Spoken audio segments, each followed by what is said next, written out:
Sir आपका बहुत बड़ा तजुर्बा है, आप डायरेक्ट सेलिंग से तब जुड़े जब इंडिया में डायरेक्ट सेलिंग की शुरुआत थी। 20 साल का आपका एक्सपीरियंस है। डायरेक्ट सेलिंग का हिंदुस्तान में आप क्या भविष्य मानते हैं? देखिए, इस इंडस्ट्री का भविष्य बहुत बड़ा है, हो सकता है और होगा, लेकिन इसका भविष्य हम लोगों के हाथ में है। डायरेक्ट सेलर्स और लीडर्स के हाथ में? डायरेक्ट सेलर्स के हाथ में है, लीडर्स के हाथ में है, एंड कहीं ना कहीं हमारी गवर्नमेंट के हाथ में भी है। Right. क्योंकि उसको भी समझना है कि जहां वो स्किल डेवलपमेंट एंड एम्प्लॉयमेंट की बात करते हैं तो ये इंडस्ट्री कितना बड़ा एम्प्लॉयमेंट जनरेट कर सकती है और कर रही है लास्ट बहुत सारे सालों में। Right. तो अगर डेटास की बात करें तो आज 12-13 हज़ार करोड़ का टर्नओवर है पूरी इंडस्ट्री का। पॉसिबिलिटी तो कई लाख करोड़ की है जी जी जी। और बहुत बड़ा होने वाला है। अगर वॉलमार्ट इस मार्केट को देखकर एक्साइटेड होता है, राइट राइट राइट, ओके, अगर अमेजन इस मार्केट को देखकर एक्साइट होता है, तो जो उनका भविष्य है वही हमारा भविष्य है। मैं डेटाज में नहीं जाऊंगा, बिकॉज डेटा तो आप गूगल कर सकते हैं, आप देख सकते हैं, लेकिन हमारा भविष्य या हमारा स्कोप उनसे कहीं भी कम नहीं है। और इनफैक्ट वहां तो लिमिटेड लोगों को एम्प्लॉयमेंट मिलता है, या तो अनलिमिटेड लोगों को एम्प्लॉयमेंट मिलता है। तो इसके रियल स्कोप का तो आप कैलकुलेशन इनफैक्ट इंडिया में नहीं कर सकते। अगर हम इसको इस प्रकार से कंपेयर करें सर, जैसे यूएस एक मैच्योर मार्केट है, तो यूएस में शायद बहुत बड़ा मार्केट है डायरेक्ट सेलिंग का, और इंडिया पॉपुलेशन वाइज हम उनसे 4 टाइम्स ज़्यादा हैं। तो जब हम डायरेक्ट सेलिंग की बातचीत करते हैं तो हम लोग बिल्कुल मतलब ऐसा लगता है कि कहीं खड़े नहीं होते, हम आँख उसमें भी नहीं आते हैं।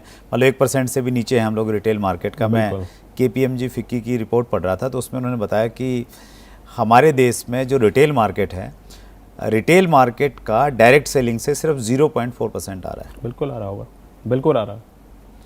तो संभावनाएं बहुत बड़ी देखते हैं आप? संभावनाएं बहुत बड़ी हैं, और इन संभावनाओं के पीछे इनको अचीव करना बहुत ज़रूरी है।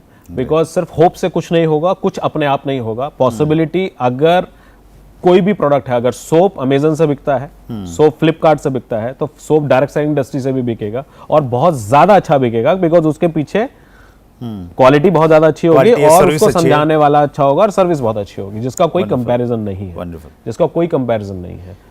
बहुत बढ़िया सर, भविष्य बहुत अच्छा है, लेकिन जो कहीं एक चैलेंज दिखता है वो दिखता है मनी सर्कुलेशन कंपनीज। आज MLM के नाम पे मतलब लोगों को सेम मॉड्यूल दिखता है, लेकिन लोगों से पैसा लिया जा रहा है, वायदे किए जा रहे हैं कि आप इतना दे दीजिए, इतना मिल जाएगा। नियम कानून भी धीरे धीरे बन रहे हैं, लेकिन उसके बावजूद भी ये चीज़ें रुक नहीं रही हैं।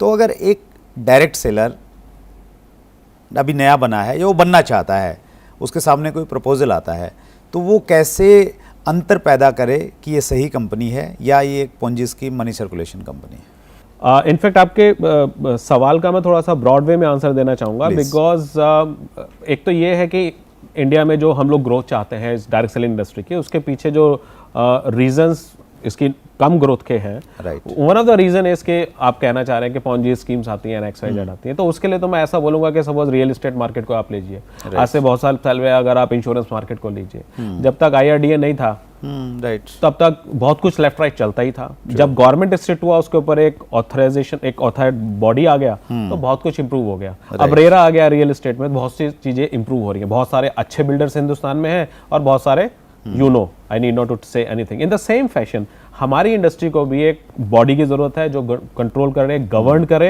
एंड रॉन्ग को पनिश करे एंड राइट को रिवॉर्ड करे।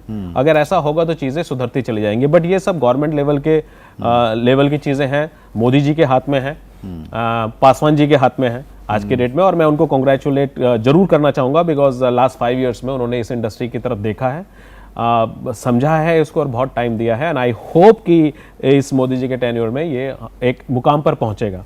लेकिन दूसरा जो इसका एस्पेक्ट है कि जब तक ये पहुंचेगा, जो नया डायरेक्ट सेलर आ रहा है, राइट, उसका क्या? मेरे को लगता है कि किसी भी इंडस्ट्री में या किसी भी बिजनेस में घुसने से पहले हमको थोड़ा सा जानकारी लेना जरूरी है। मैं जहां तक इंडस्ट्री को इसके लिए गलत मांगता हूं, उतना ही रिस्पॉन्सिबल वो डायरेक्ट सेलर भी है। वो अपने आप को मायूस ना करे ये सोच के कि यार मैं रिस्पॉन्सिबल नहीं हूं, किसी ने मुझे कुछ समझा दिया। आप किसी स्कूल में एडमिशन भी लेने जाते हो तो देखते हो कि यार ये किस टाइप का स्कूल है। अपने बच्चे का एडमिशन भी कराने जाते हो तो देखते हो। आप गाड़ी भी खरीदते हो तो थोड़ा चेक करते हो। अगर आप किसी इंडस्ट्री में जा रहे हो तो पहले थोड़ा सा इंडस्ट्री के बारे में आपको पता होना चाहिए, या आप नॉलेज लेंगे। और हमारा 20 साल पहले वाला भी जमाना नहीं है कि जहाँ कोई गूगल शूगल था नहीं और इन्फॉर्मेशन बड़ी लिमिटेड होती थी।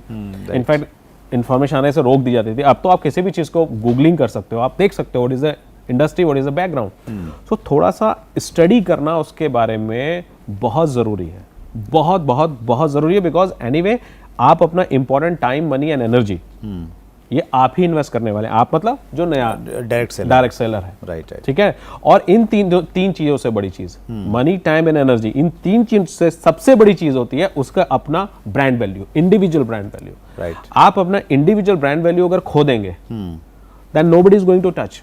राइट। और यहाँ पे क्या होता है मार्केट में, एक पर्सन आया, वो एक कंपनी कर रहा है, आज उसकी बहुत तारीफ करेगा, अगले दिन अगले की करेगा, और 5 सालों में वो 5 कंपनियां चेंज कर देता है। और बहुत सारे रीजंस हैं, जहां हल्का सा उसको प्रॉफिट ज्यादा मिलेगा उसकी तारीफ करेगा, पुराने को छोड़ के निकल जाएगा, एंड ऑल दैट। सो और कई बार तो कंपनी ही नहीं रहेगी। और यहाँ पे मैं एक छोटा सा इंसिडेंट आपको जरूर बताना चाहूंगा, बिकॉज वो शायद सबसे ज्यादा इंपॉर्टेंट चीज है।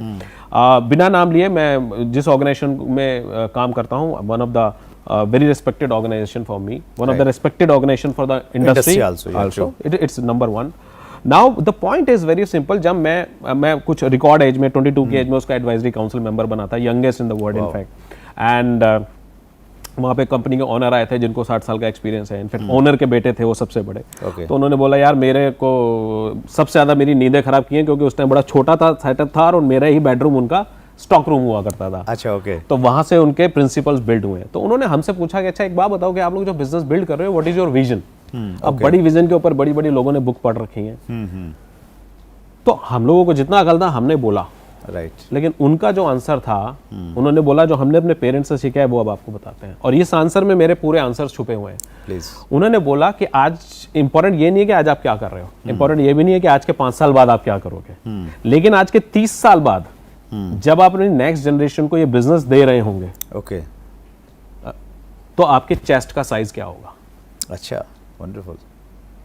अब इसमें कितनी बातें छुपी हुई हैं। आज के 30 साल बाद जब आप अपनी नेक्स्ट जनरेशन को ये बिजनेस हैंड ओवर कर रहे होंगे, तो इसका मतलब दे आर सो कॉन्फिडेंट कि 30 साल बाद ये बिजनेस होगा, हम होंगे, और हम इतने अच्छे तरीके से करेंगे कि हम पूरे सम्मान के साथ में सीना चौड़ा करके हम लोग ये उसको दे पाएंगे कि देख बेटा तेरे लिए ये क्रिएट करके फादर ने दिया है, 10 माला बिल्डिंग बना दी, अब तू 100 माला बना। लेकिन ज्यादातर केसेस में जहां से आपका सवाल निकल के आ रहा है, मैं 20 साल से इस इंडस्ट्री को देख रहा हूं, कई हजार कंपनियां जो आई और फ्लाई बाय नाइट,